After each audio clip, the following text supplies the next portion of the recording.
Hello everyone, welcome to this video. In this video I'd like to talk to you about three core concepts of management that are very important if you want your company to not be just successful in the short run, but especially also in the mid to long run. So be sure to check for yourself at the end of the presentation whether your company does meet the criteria of these three concepts. Does your company pass the test? So without any further ado, let's start with our first concept, which is continuity, which basically boils down to hold on to what part, what activities, what aspects of your company work. If something works, that's great. Try to not touch it as much as possible, because it's a matter of fact that people like change, but not too much. So, customers, they want familiarity, right? Your employees, they want security and comfort. And investors, they want predictability and overseeability, right? They want to know what type of company you are, where you're going to go. And of course, continuity can ensure all of this. And also, if you think about if you are part of an alliance, if you have other types of partners, again, they will want to see this recognizable core of your company. They will want to see what your identity is and what you will be doing also years from now. And that's actually what continuity can ensure. It makes sure that you hold on to what is dear, hold on to what identifies you, and hold on to what others are seeking each and every time they come back to your company. So continuity is great, but of course there's an issue with continuity. More specifically, there are three issues with continuity. The first one is that if you keep on doing what you're always doing, and if you don't change that, of course you're going to get stuck in your past, which is what we call past path dependency. Right? So if you have path dependency and if you get stuck in what you did in the past, then of course as you move along, there's this issue that comes with it, which is that each and everything that you're going to do is going to reinforce itself, right? Because you stay in your past, you keep on doing what you did in your past. And if you reinforce that, if you keep on doing this, at some point you will turn inert, which means that you become blind for other things. You're not going to see what other opportunities are out there. You will just stay doing what type of activities you do. You will work with the partners you've always worked with, and you will keep on working on just that thing that you have always been doing. And so if you get stuck in your past paths, and if you turn inert, then it will just become a matter of time before competition gets to see where you're going, gets to understand what you're doing, and basically gets to imitate you. Because if we look around, imitation is more a rule than that is something extraordinary. Companies, they look at each other, they benchmark the leader in the industry because they try to be at least as good as the leader. Then they adopt best practices. They look around, what is everybody doing, and they try to adopt what's best to make also their company one of the best in the industry. And eventually, when benchmarking goes well and when adoption of best practices goes well, then before you know it, you will be imitated. Your products will be imitated, your services, your way of working, everything. And imitation is at that point the best thing that can happen to you, because even worse if you get leapfrogged, if others even pass you. So to prevent continuity leading to path dependency, inertia, and eventually imitation, you need to ensure that your company is flexible. And this flexibility, of course, should go hand in hand with the readiness and the state of being able to adapt to opportunities and being able to adapt to eventually threats as well. So think about it. Nothing can be eternally perfect, and that means that change is a necessity. And flexibility, because of that, as you become ready and able to change, particularly as an organizational structure, you can ensure that others are not that easily going to be able to imitate you, that also not just looking at others, but also you yourself are not going to hurt you by getting stuck in your past paths, and also that you're not going to turn inert because you're always searching newness, you're always searching change, because you have that state of being flexible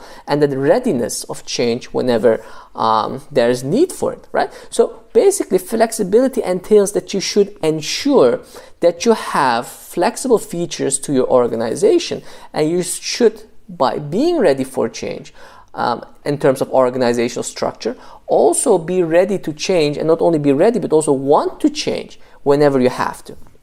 So there are certain things, of course, that can enable this, right? You should make sure that you, for example, have continuous change processes. So processes within your organization.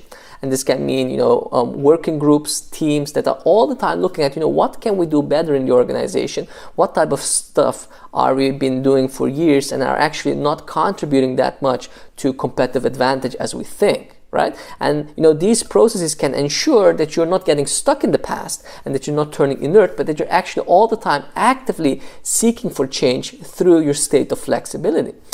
You can think about having a company where you have this core of workers, like fixed on-contract workers, and then you can have this, flexible area outside of that core, what you can call temporary workers. And these workers, should be much more easily be able to increase in terms of numbers, but also much more easy to decrease. And this way, based on opportunities you see, based on new avenues that you seek to explore, this flexible, this temporary area of workers can basically ensure you to enter new areas when you see them, to do new things when you want to explore new things.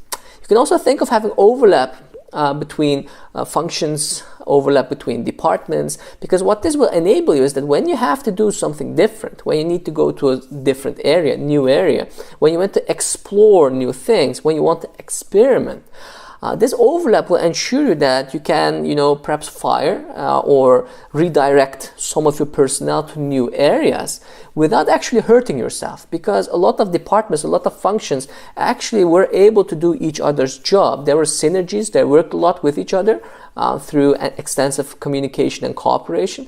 This way, when you redirect one part of your workforce to perhaps this new area that you're going to through, for example, acquisition or whatever, this way you won't have any problems with shortage of personnel, for example, because your core was such that there was sufficient overlap between functions and departments that actually ensured you to be flexible also in your workforce and eventually in your departmental structure.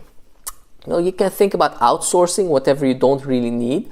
You can focus on your own core, and this will also mean that because you have a lot of things outsourced, you're not having a lot of complexity when you think about, okay, how can I move into this new opportunity, into this new area? How can I actually seize, whatever comes in front of me? Well, you will be able to do that because actually what you're really, really focusing on is the hard core of your company, and this makes it relatively easy to extend in areas that you want to go to, because those areas that you actually don't want that much to focus on, that is outsourced and is the task of others external to your company.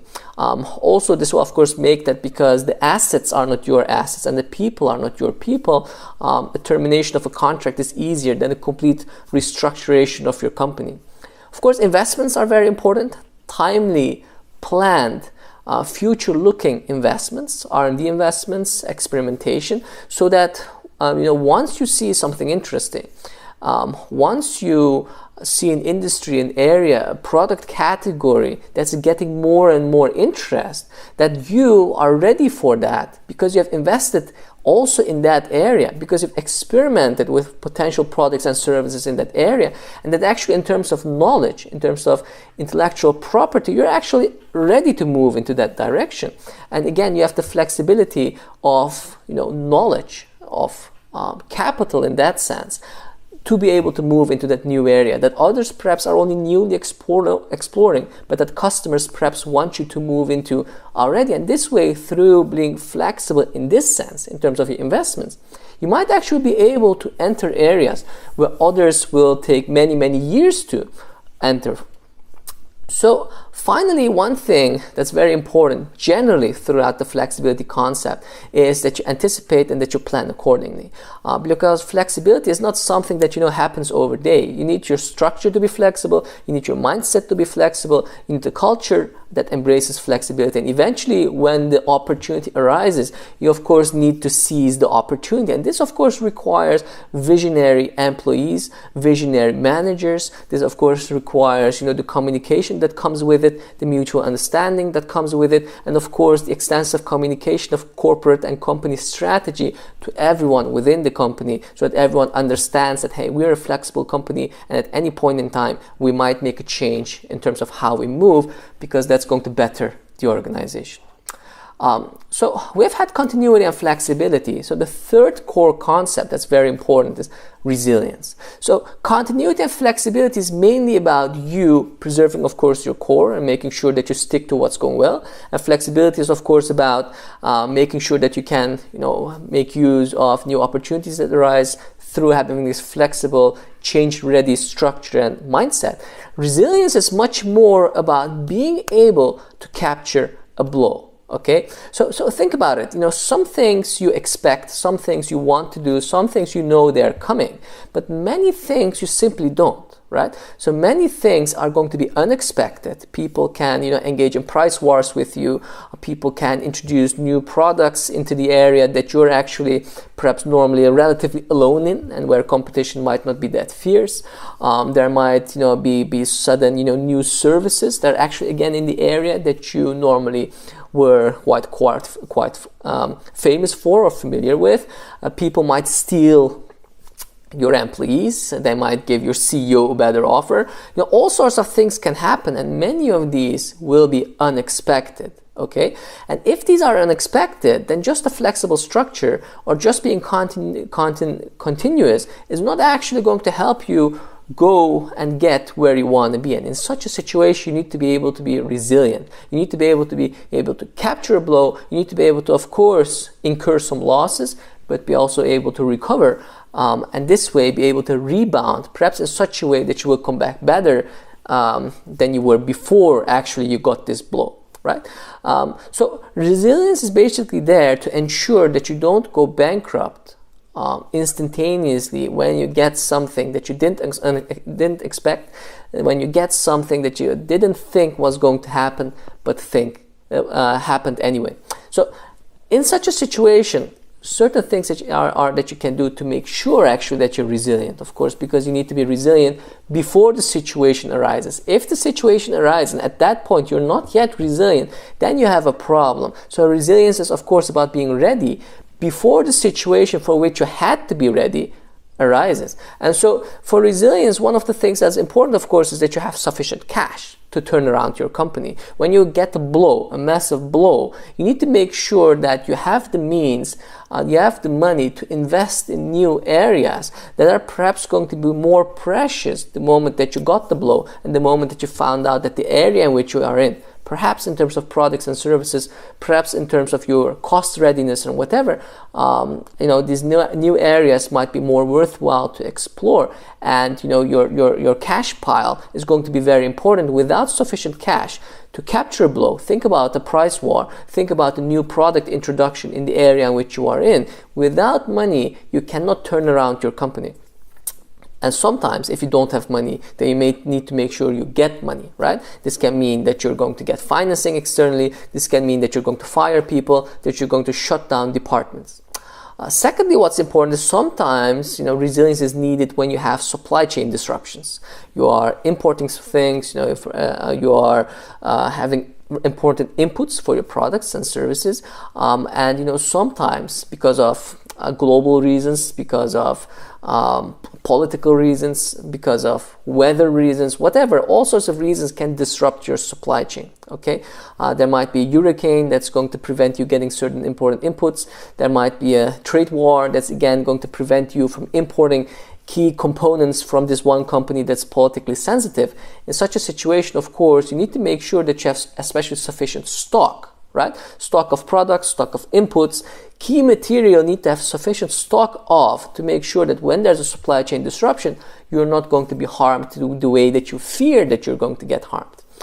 Ensure that you, in time, have invested in things that are long-lasting, right? So when you're capturing this blow, and when you're perhaps incurring financial losses, you want to make sure that you, for example, have a good long-lasting reputation, that you have long-lasting intellectual property, right, like patents. You want to make sure that you have new product and service ideas, that yes, you captured the blow, yes, you suffered some losses, but people still like you because of your reputation. People still in the future may want to come to you because you can perhaps stick to your innovative edge. And this is very important if you want to successfully rebound. Finally, what's very important in general is to have emergency plans ready for you to, when something unexpectedly happens, that you at least made sure that you thought about this ex ante, and not that ex post you're just thinking, okay, now we are in this very tricky, dangerous situation, so what are we going to do now? It's important that you anticipate on this, thought about this beforehand, because only then, when the situation arises in which you actually did not want to be in, only then you can be ready to turn around your company.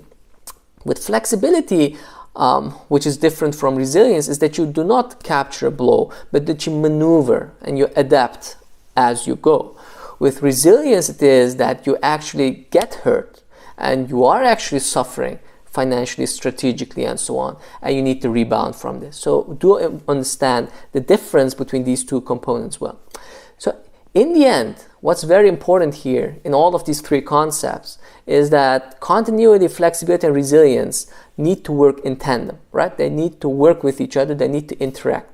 They are related, but not always the way you wanted them to be related. For example, think about it. Continuity and resilience may hurt the extent to which you are flexible. If you want to stick to your core, or if you want to be able to rebound from a hit, this might sometimes reduce the extent to which you are flexible. For example, if you want to hold a lot of stock to be resilient, this limits the amount to which you are flexible, right? At the same time, if you want to stick a lot to what you actually currently are doing well, you may not be able to adapt because of your mindset and because of your vision. You may not be able to adapt to new opportunities because you're going to get this trade-off and this fight between, hey, should I stick to what I do now, good, well, and in a competitive manner, or should I in time actually move to this new area where there might be great opportunities for the future, right? And sometimes that way you have to weigh the now with the tomorrow. And if you don't do that well, then this continuity, flexibility, and resilience battle